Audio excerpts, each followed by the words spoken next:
indaba yami Angisekulahlekeni, kodwa wehla umhlengi wami, wangikhiphe kufeni.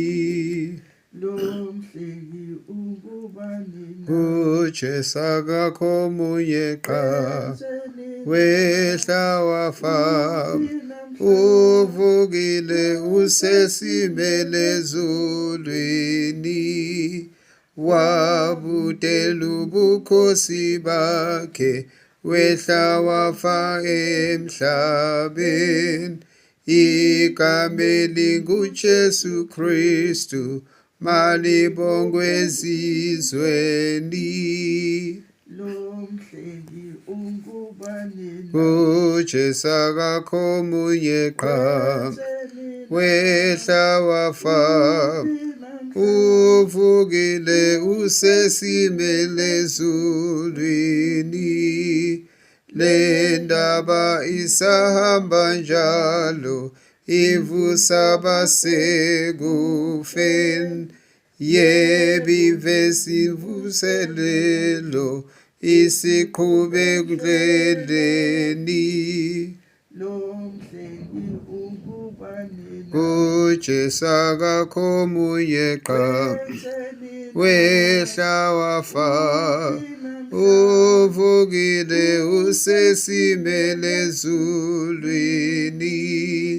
Wena-ke wozuzinikele, usabizwa vuma-ke, nawe uthole nansi inhlanhla, usindiswe namhlanje. lo mhlengi ungubani na? Kujesu akakho munye qha, wehla wafa, uvukile usesimele ezulwini.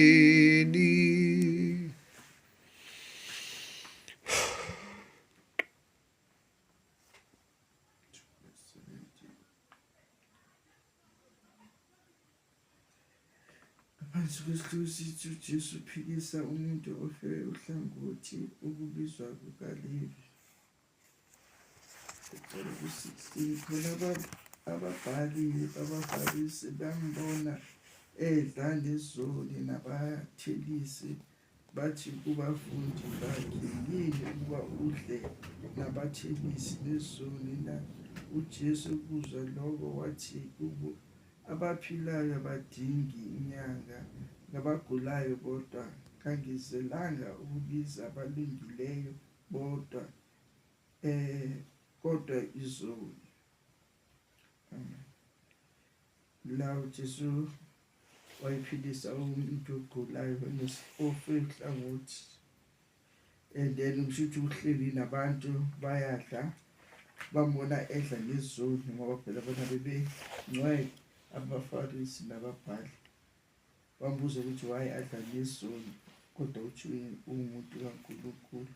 Jesu baphendula ukuthi abagulayo abadingi inyanga, abagulayo badingi, abaphilile abadingi inyanga, okuwukuthi abadingi udokotela.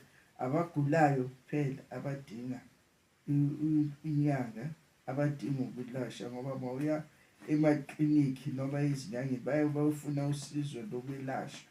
So manje yibo abadinga uJesu ehleli edla nabo, kodwa abangadingi inyanga, bengadingi bodokotela, abayi kulezo ndawo, bahlala bephilile njalo.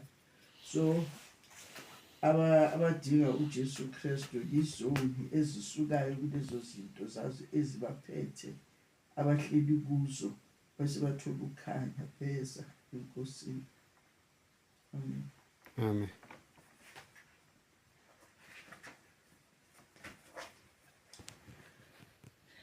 Number 24.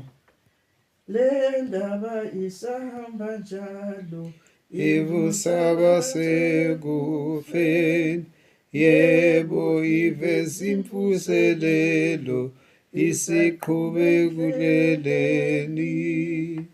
lo mhlengi ungubani uJesu akakho munye qha wehla wafa uvukile usesimele ezulwini wena-ke wozuzinikele usabizwa vuma-ke nawe uthole nansi inhlanhla usindiswe namhlanje lo mhlengi ungubani uJesu akakho munye qha wehla wafa uvukile usesimele ezulwini